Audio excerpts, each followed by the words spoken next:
6 months had passed since Earth sent its carefully worded response to the Galactic Council. In that time, humanity had received exactly 3 messages back. The first acknowledged receipt of Earth's communication.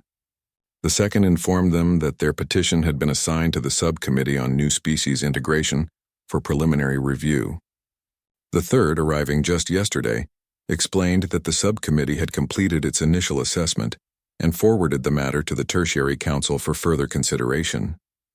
Estimated time for the next update, 18 to 24 months. Commander Paul Griffin didn't have 18 months to wait. He had a city to build. Standing on the observation deck of the construction platform high above New Terra, Paul watched as the latest group of prefabricated housing modules descended toward the planet's surface. Each module could house 20 families comfortably, and they were arriving at a rate of 50 per day. The original colony plan had called for a settlement of 10,000 people. That goal had been reached 4 months ago, and nobody had told the colony ships to stop coming. "We've got another transport arriving tomorrow," said his assistant, Greg Palmer, consulting his datapad. 6,000 more settlers, mostly engineers and teachers. "Housing assignments are going to be tight." "Then we build more housing," Paul replied simply. "What's the status on the northern expansion?" "Foundation work is complete. We can start vertical construction next week. That'll give us space for another 40,000 people." Paul nodded, watching the modules settle into their designated spots far below. New Terra had started as an afterthought, a minor colony on a world that was almost but not quite perfect. The gravity was a bit heavy, the days were a bit long, and the native ecosystem was a bit too enthusiastic about reclaiming any cleared land. But it was habitable, it was available, and most importantly, it was outside the Council's immediate attention. Now it was becoming something far more significant. The colony had its own shipyards, small ones for now, but growing. It had factories producing everything from basic tools to sophisticated electronics. It had 3 universities, 2 major hospitals, and a spaceport that handled 50 flights a day. In less than a year, New Terra had transformed from a frontier outpost into a major population center. "What about the Council monitoring stations?" Greg asked. "They must be seeing all this activity." "Let them watch," Paul said. "We're not doing anything illegal. We're just building homes for people who want to live here." That was technically true, though Paul knew it was also deliberately misleading.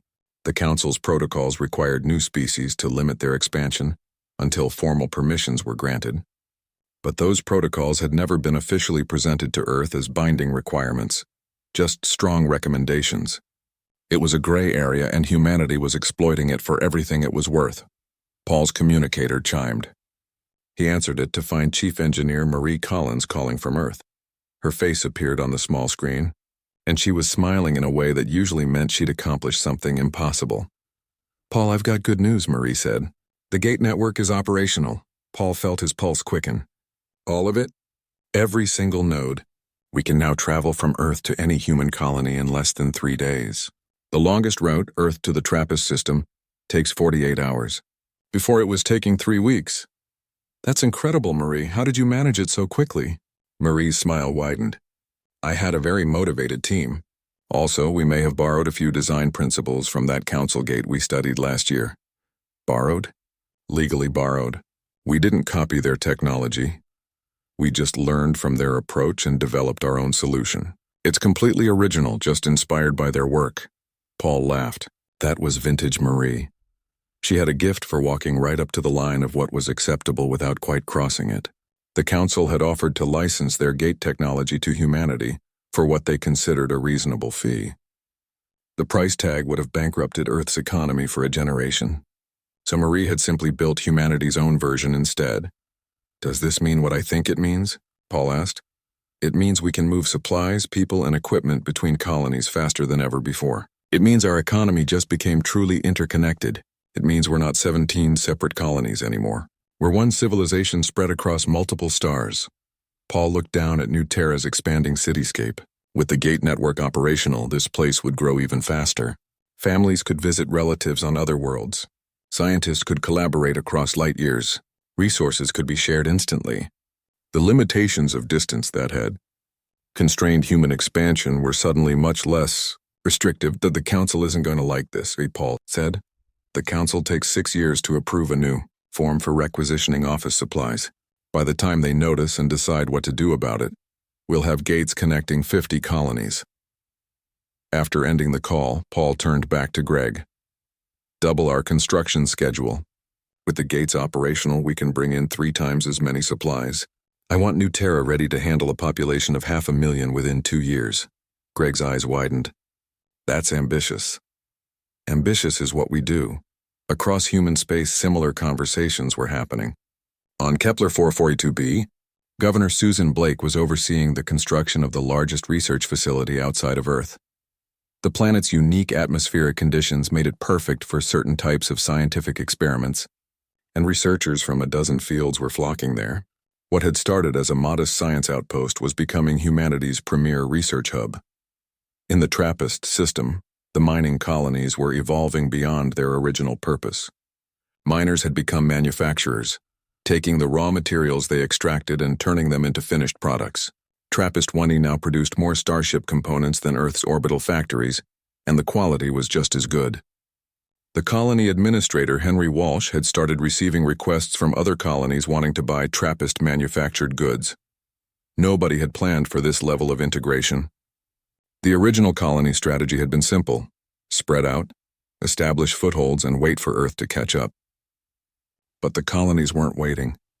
They were growing, connecting, and becoming economically independent at a rate that surprised even their own leadership. Back on Earth, Ambassador Linda Hayes was preparing for another trip to Station Kepler 7, the Council's administrative headquarters. She'd been there twice before, always receiving the same polite dismissals. The Council was considering humanity's petition. These things took time. Patience was a virtue. Please check back in another year. This time, Linda had a different objective. She wasn't going to plead for permission. She was going to gather intelligence. I want to understand how they make decisions, Linda explained to her team. Who has real power? What motivates them? Where are the fractures in their unity? We can't negotiate effectively if we don't understand who we're negotiating with. Her senior aide, Kevin Ross, pulled up files on the Council's major species. The Vernaki were the oldest and most influential, having been spacefaring for over 8 million years. They valued stability above all else and viewed rapid change with suspicion. The Suleth Collective was younger but more aggressive, having built their position through careful diplomatic maneuvering. The Morvain Empire was militaristic but bound by strict honor codes that limited their actions. The Vernaki are the key, Kevin said. If we can convince them that humanity isn't a threat to galactic stability, the others will likely follow their lead. And how do we convince beings who measure time in millions of years that we're not moving too fast? Linda asked. We show them results. We demonstrate that our rapid growth isn't chaotic or dangerous. We're building stable societies, not expanding like a virus. Linda nodded thoughtfully. That aligned with her own thinking. The Council's main concern wasn't really about humanity breaking protocols. It was about uncertainty. Humans were unpredictable, moving at speeds the Council couldn't match. That made them nervous. Meanwhile, Paul Griffin stood on New Terra's surface watching the sunset over humanity's newest city. The buildings reached toward the sky, lights beginning to glow as evening approached. In the streets below, children played while their parents returned from work. Food markets were opening for the evening shift. A school choir was practicing somewhere nearby, their voices carrying on the wind. This was what humanity had built while the Council debated. Not military bases or weapons platforms, but homes, communities, lives. Paul's communicator chimed again. This time it was Admiral Jake Morrison calling from Earth Defense Command.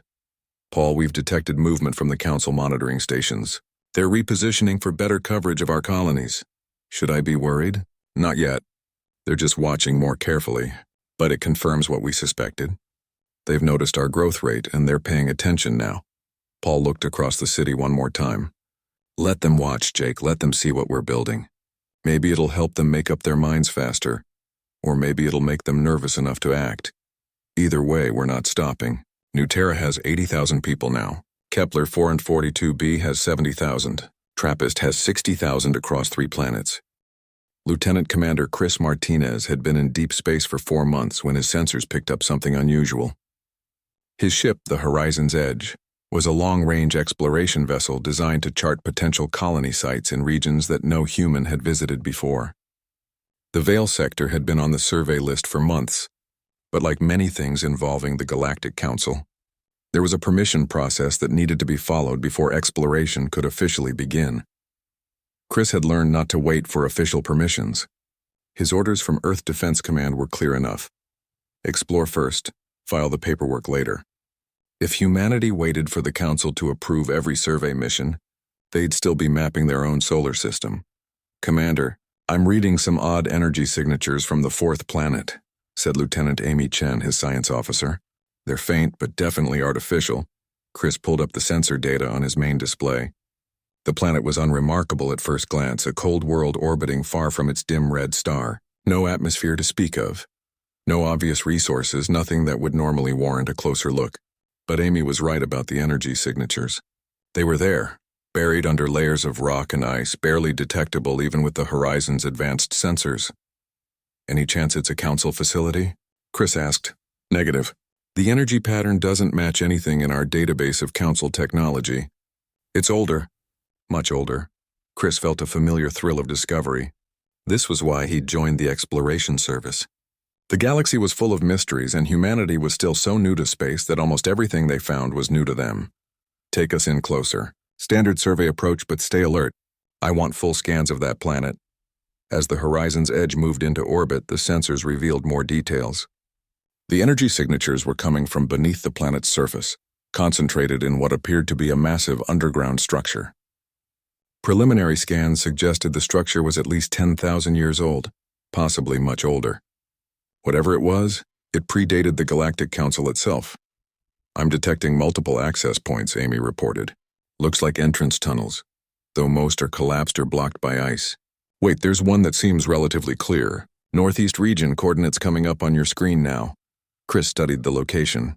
The tunnel entrance was in a deep valley, protected from the worst of the planet's surface conditions. It would be risky to send a team down, but the potential discovery was too important to ignore. "Amy, assemble an exploration team. Full environmental suits, sample collection gear, and recording equipment. I want everything documented. If this is what I think it is, we're looking at a major archaeological find." 3 hours later, Chris stood at the entrance to the tunnel, his breath creating small clouds of vapor inside his helmet despite the suit's temperature regulation. The tunnel stretched into darkness ahead, its walls smooth and clearly artificial. Whatever civilization had built this place had possessed advanced technology.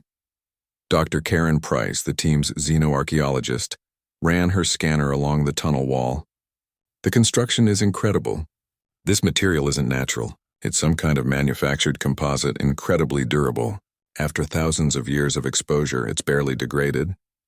The team moved deeper into the tunnel, their lights revealing more wonders with each step. The walls were covered in markings, symbols that might have been writing or might have been decorative. Every 50 meters, alcoves branched off the main passage, some containing equipment that had long since ceased functioning, others empty except for dust. After 2 hours of careful progress, the tunnel opened into a vast chamber. Chris's breath caught in his throat. The chamber was enormous, easily a kilometer across, its ceiling lost in shadow far above. And filling the chamber were structures, machines, objects that defied easy description. This wasn't just a building. It was a city, or perhaps a research facility built on a scale that dwarfed anything humanity had constructed. "My God," Amy whispered. "What is this place?" Dr. Karen moved toward the nearest structure, her scanner working overtime to record everything. "Based on the architectural style and the technology level, I'd say this was built by the architects. They were a civilization that existed millions of years ago, before the Council was even formed. Very little is known about them because they disappeared completely, leaving almost no trace behind. Except for this," Chris said, gesturing at the enormous chamber. "Except for this," Dr. Karen agreed.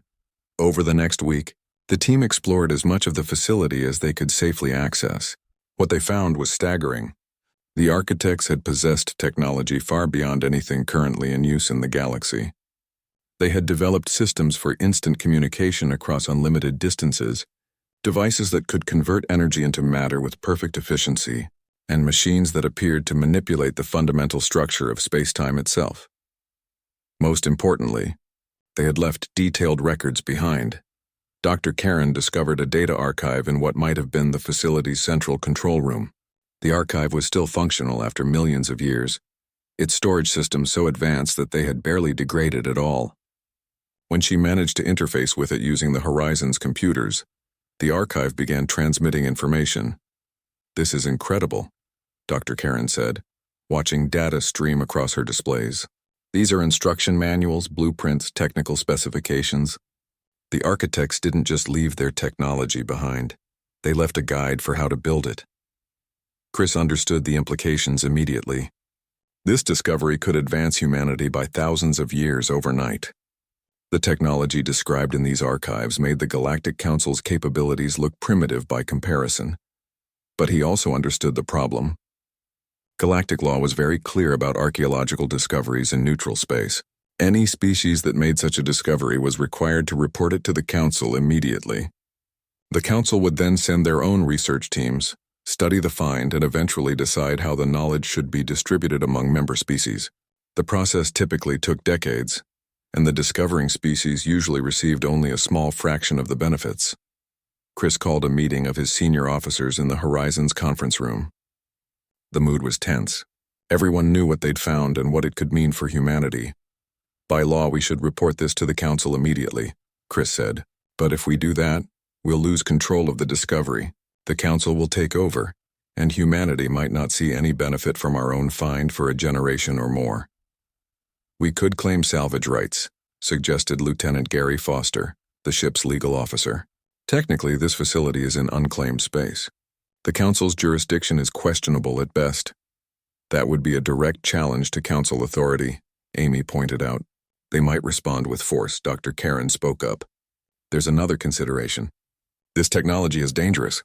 The architects developed things that could reshape planets, tear holes in space, manipulate time itself. In the wrong hands, it could be catastrophic.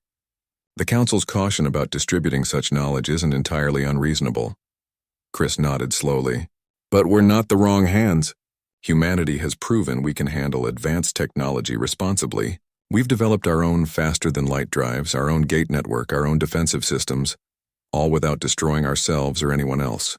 So what do we do?" Amy asked. Chris made his decision.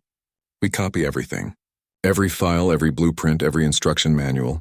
We send it back to Earth through the most secure channels we have. Then we document the discovery, take extensive recordings, and prepare a full report." "But we don't send that report to the Council?" Gary asked. "Not immediately. We give Earth scientists time to study what we found, to understand it, to begin integrating what they can. Then eventually we'll share our findings with the Council. But we'll do it on our terms when we're ready." Dr. Karen looked uncomfortable. "That's technically a violation of galactic law." "Technically," Chris agreed. "But galactic law also says we should have waited years for permission to explore this sector in the first place. Humanity has never been very good at waiting for permission." The team spent another month at the site, carefully copying every piece of information they could access. The data archive was vast, containing millions of files. Much of it was beyond their ability to understand, but they copied it all anyway.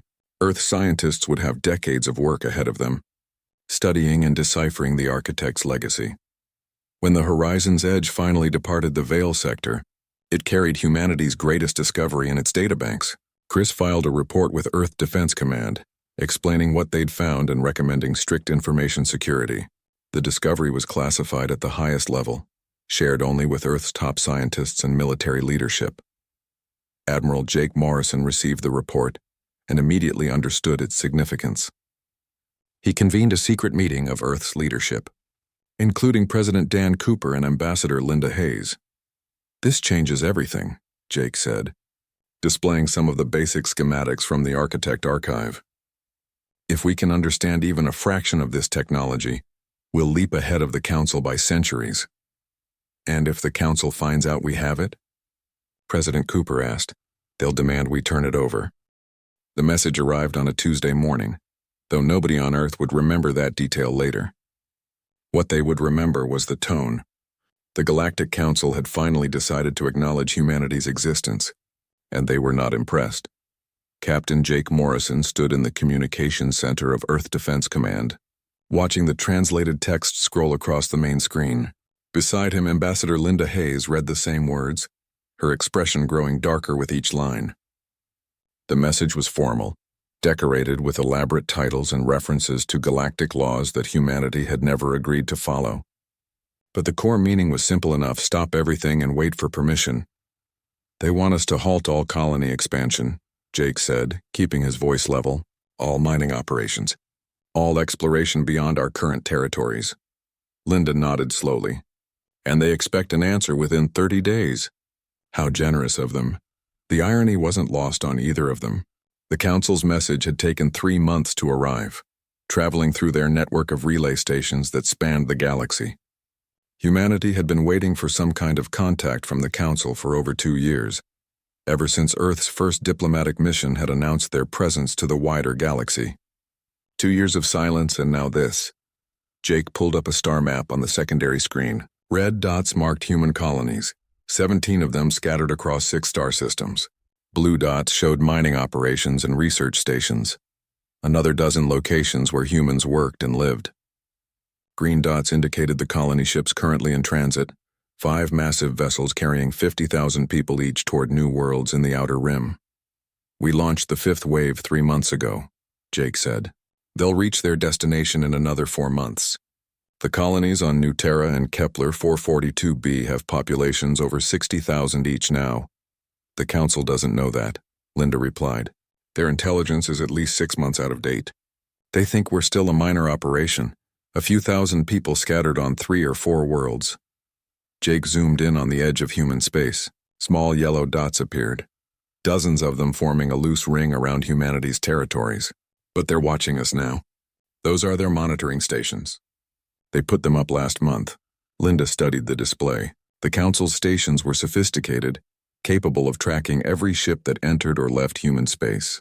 They were also completely automated, which meant the Council could watch humanity without actually committing any personnel to the task. It was efficient and insulting in equal measure. They expect us to stop, Linda said, to sit quietly and wait while they debate our future. How long do these debates usually take? Jake asked, though he already knew the answer. For a minor issue, 2 to 3 years. For something involving territorial expansion by a new species? Linda shook her head. Could be a decade, maybe longer. Jake closed the star map and pulled up another file. This one showed Earth's economic projections, population growth rates, and resource requirements. The numbers were clear. Humanity was growing fast. Too fast to simply stop and wait for bureaucrats on the other side of the galaxy to make up their minds. We can't wait 10 years, Jake said. In 10 years, we'll need 20 more colonies just to handle population growth. Our industrial capacity is doubling every 18 months. If we stop now, we'll strangle our own economy. Linda walked to the window overlooking the command center below.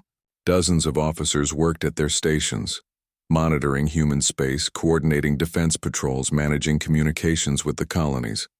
5 years ago, this room hadn't existed. 10 years ago, humanity hadn't even perfected faster-than-light travel. Now they had a fleet of over 200 vessels and colonies on worlds that most humans couldn't even pronounce. The Council operates on a different timescale, Linda said. Most of their member species have been spacefaring for thousands of years. Some for millions. They think in terms of centuries. To them, asking us to wait a decade is reasonable. But we're not them, Jake replied. No, we're not. Jake joined Linda at the window. So what do we tell them? Linda was quiet for a long moment. Below them, a junior officer called out coordinates for an incoming supply ship. Another officer confirmed docking clearance. The routine of human space continued, oblivious to the ultimatum hanging over their heads. We tell them we received their message, Linda said finally. We tell them we appreciate their concern for proper protocols. We tell them we look forward to a productive dialogue about humanity's place in the galactic community. And then we keep building. Jake turned to look at her. They won't like that. No, they won't. But by the time they finish debating what to do about it, we'll have 30 colonies instead of 17. We'll have a fleet twice the current size. We'll have an economy that can sustain itself without Earth's direct support. Linda met his eyes. We'll present them with facts on the ground, not requests for permission. That's a dangerous game, Jake said. Waiting is more dangerous. If we stop now, we're accepting their authority over us. We're admitting that they have the right to tell us where we can and cannot go, what we can and cannot build. Once we accept that, we'll never be their equals. We'll always be the young species that needs permission for everything. Jake considered this. He'd spent 20 years in Earth's defense forces, 10 of those commanding ships in deep space. He'd seen what humanity could accomplish when they set their minds to a goal. He'd also seen what happened when bureaucracy and caution took over. Progress slowed, innovation stalled, and opportunity slipped away. The Council has military superiority, Jake said. If they decide to enforce their authority, we couldn't stop them. True, but would they? Really? Linda gestured at the star map still visible on Jake's screen. They're administrators, not conquerors. They maintain order through protocols and procedures, not military force. If we force them to choose between accepting our presence and starting a war, I think they'll choose acceptance. You're betting humanity's future on that assumption. I'm betting on humanity's ability to make ourselves too valuable to suppress. In 2 years, we've gone from primitive to almost equal with Council technology in some areas. In 5 more years, with the resources from our new colonies, we could surpass them in specific fields. The Council may not like us, but they'll want access to our innovations. Jake pulled up the diplomatic file again, staring at the Council's message. 30 days to respond. Decades to wait for permission that might never come. He thought about the colony ships already in transit, about the families who had left Earth behind to build new lives among the stars, about the children being born on distant worlds who would never see their ancestral home. We'll need to be smart about this, Jake said. No direct confrontations.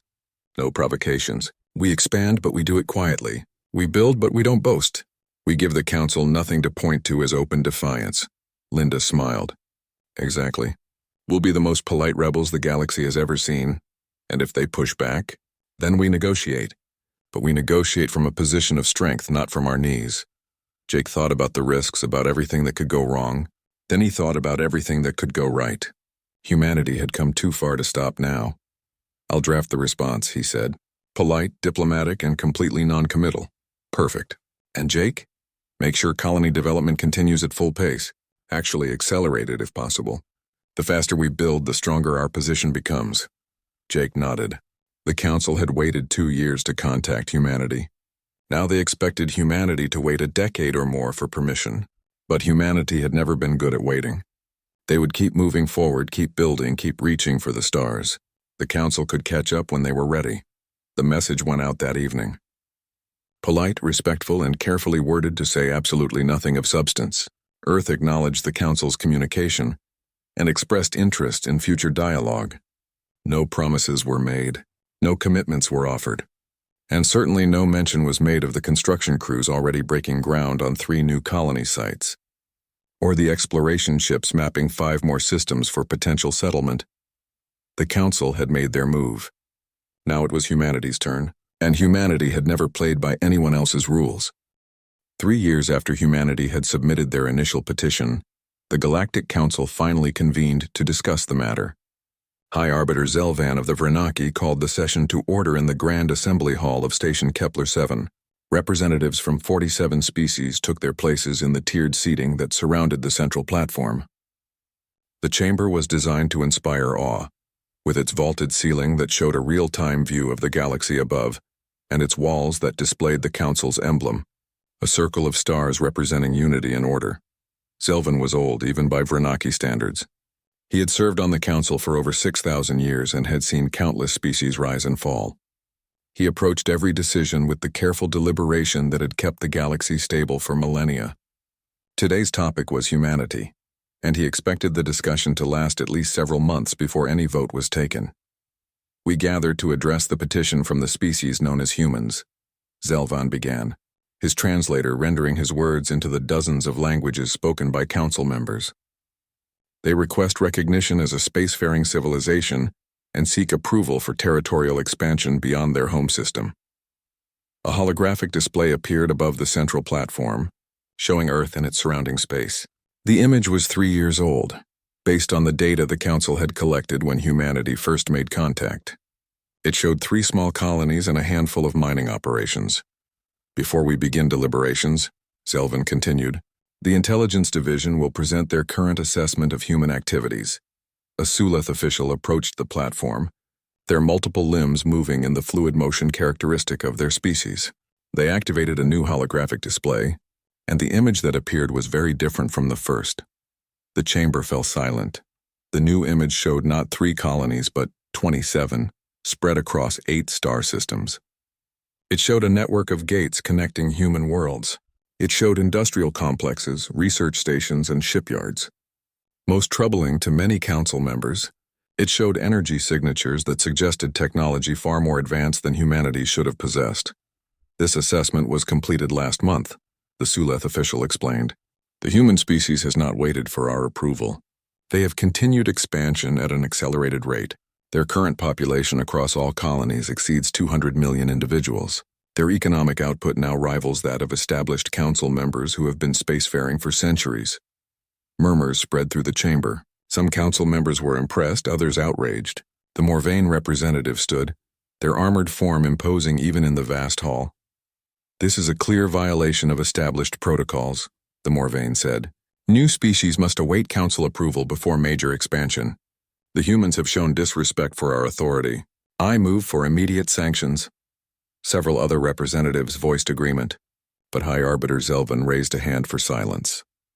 Before we discuss sanctions, we must understand what we are dealing with. The intelligence report indicates technology that the humans should not possess. Where did they acquire it? The Suleth official manipulated the display, zooming in on energy signatures from various human facilities. We don't know with certainty. However, these readings are consistent with architect technology. The chamber erupted into chaos. Architect technology was legendary.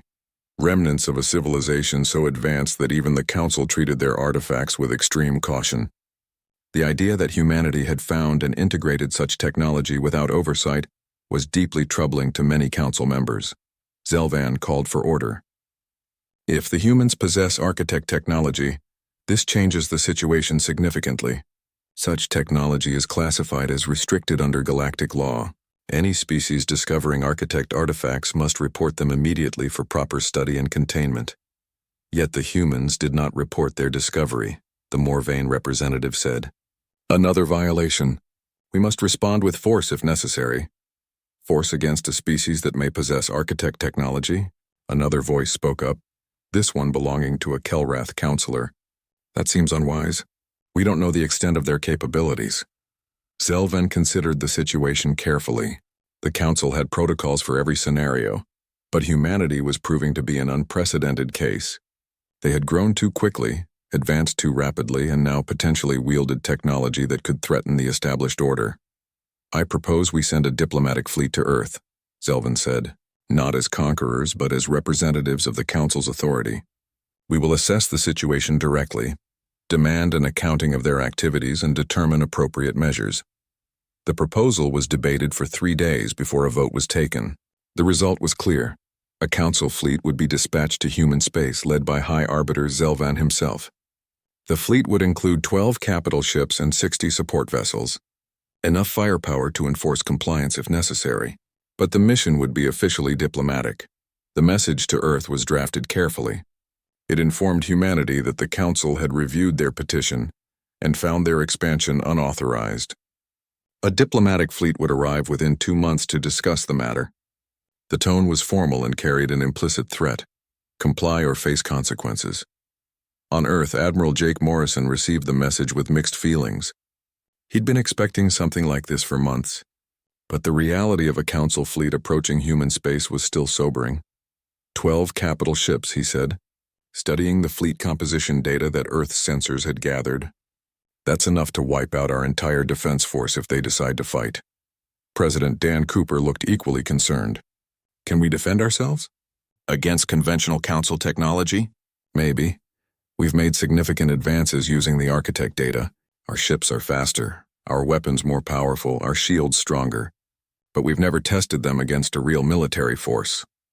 Jake pulled up tactical assessments on his display. In a straight fight, we'd probably lose.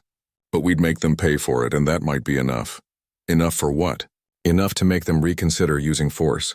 The council maintains order through threat of military action, but they rarely actually fight. If we show we can hurt them, they might prefer negotiation to battle. Ambassador Linda Hayes entered the room, having just finished reviewing the council's message. They're sending Zelvan. That's significant. He's one of their most senior arbiters. Very experienced, very cautious. They're not sending a warmonger, so they want to talk? Cooper asked. They want to intimidate us into compliance. But yes, they're willing to talk. We should use that. Linda activated her own display showing the human colonies.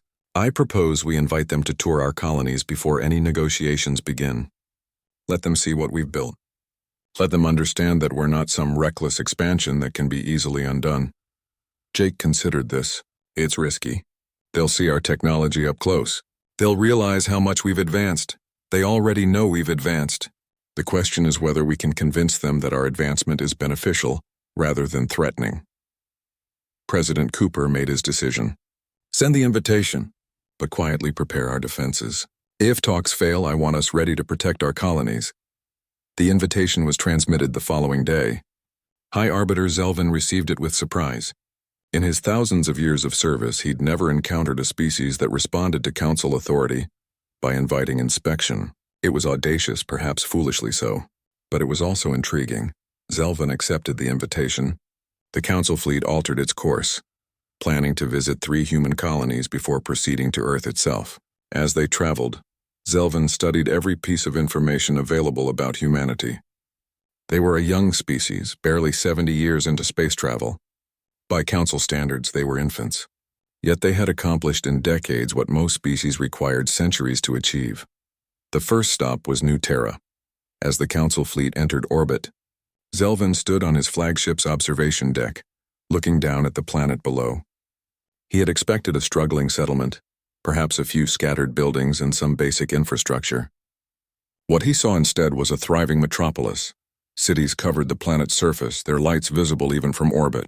Orbital platforms surrounded the world, handling traffic from dozens of ships arriving and departing every hour.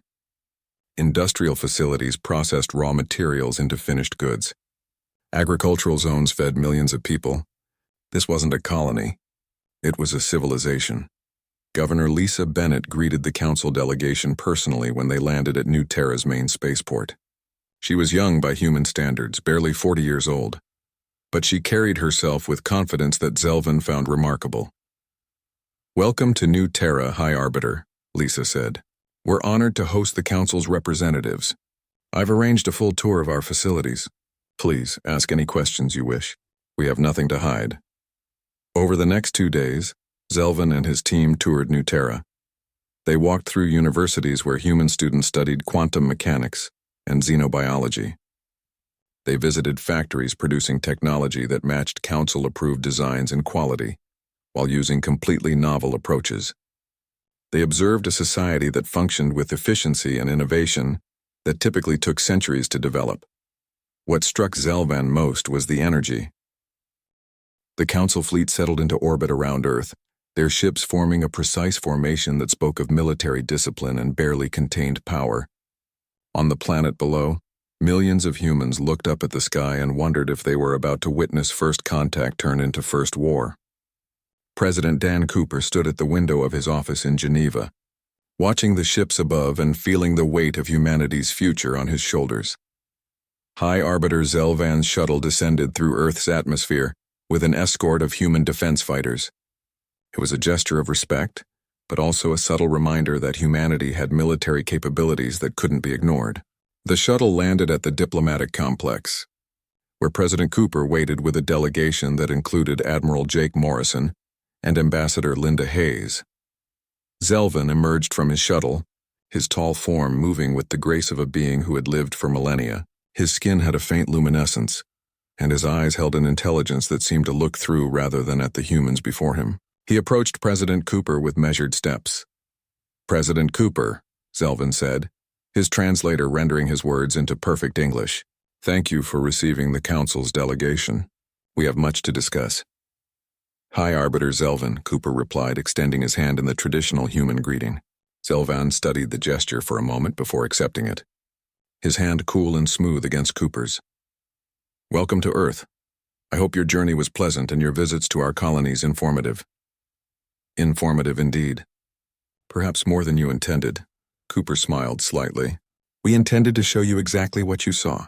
Humanity has built something remarkable in a very short time. We're proud of what we've accomplished. even though much of it violates Council protocols?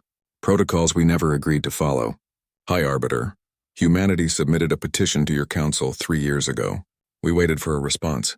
We're still waiting for an official response to that petition. In the meantime, life goes on. People need homes, jobs, futures. We couldn't simply stop living while bureaucracy ran its course. Zelvan's expression was difficult to read, but something in his eyes suggested he understood the point. Shall we begin our discussions? The negotiation room was designed to be neutral, with furnishings comfortable for both human and Vranaki physiology. Zelvan sat across from Cooper with Linda and Jake flanking the president. Several other council representatives joined Zelvan, while human experts in various fields waited nearby in case their knowledge was needed. Let me be direct, Zelvan began. Humanity has expanded without authorization. You have claimed territory in 8 star systems. You have developed technology using architect sources without reporting your discovery. You have built a gate network using principles derived from council designs. By any measure, these are serious violations of galactic law. By any measure of galactic law that we never agreed to follow, Cooper countered.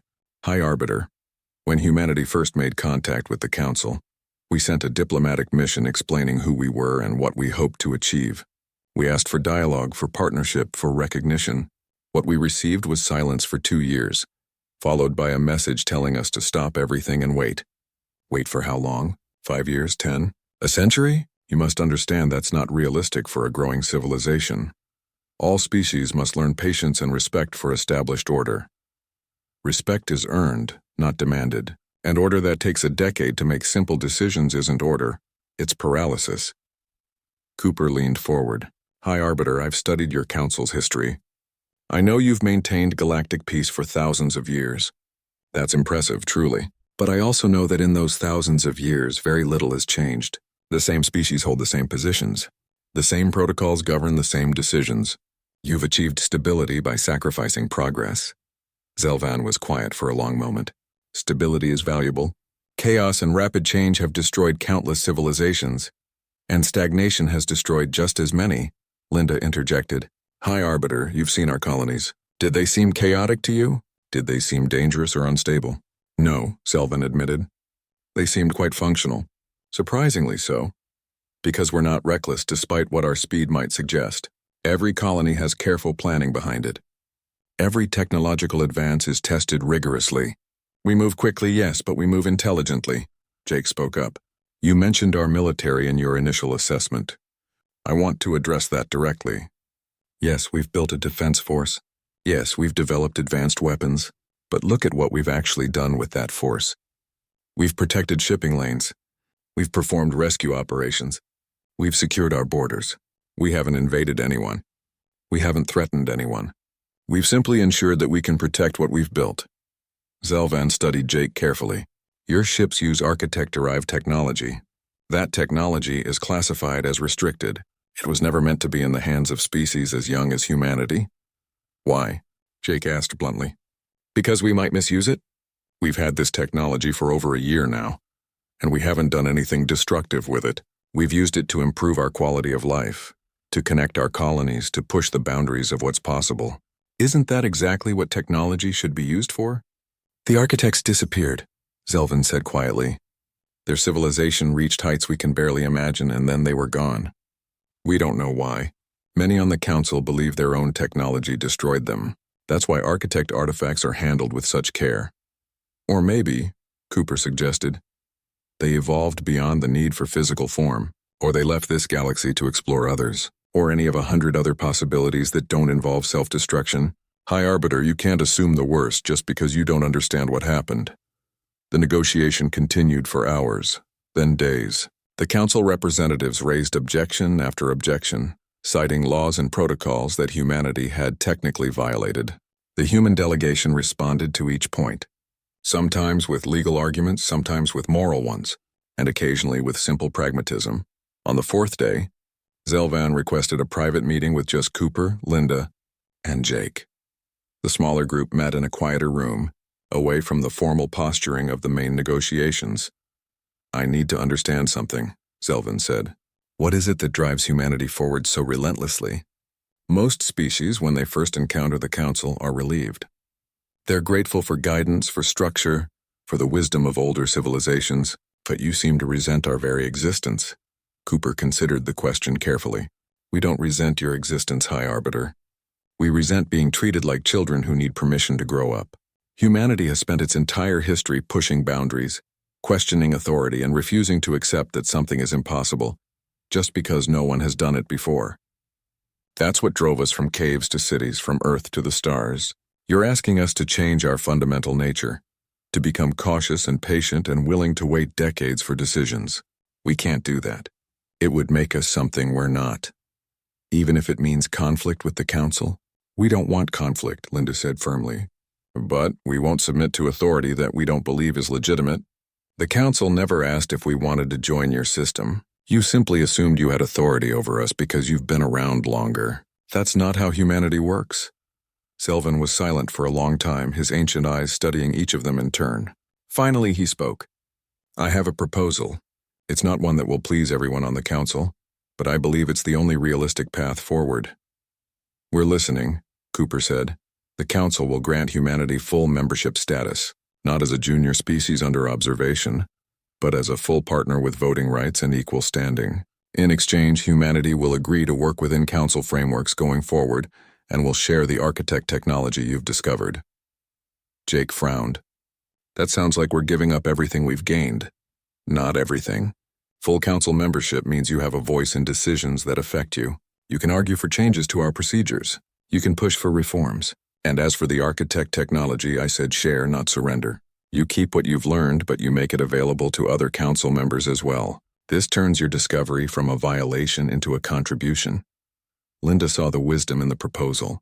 And our colonies? Our expansion? Recognized as legitimate. What's done is done. The Council would be foolish to demand you abandon established settlements with hundreds of thousands of inhabitants. We'll draw new borders that reflect current reality rather than 3-year-old maps. Cooper exchanged glances with Linda and Jake. This was more than he'd hoped for. Full Council membership would give humanity a voice in galactic affairs. It would legitimize everything they'd built and provide a framework for future growth. The cost was sharing the architect technology, but that was probably inevitable anyway. There's one more condition, Cooper said. The Council's decision-making process needs to change. If we're going to be part of this system, it needs to be capable of making timely decisions. Waiting 3 years for a response to a simple petition is unacceptable. 5 years to approve routine matters is unacceptable. The galaxy is changing faster than your current system can handle.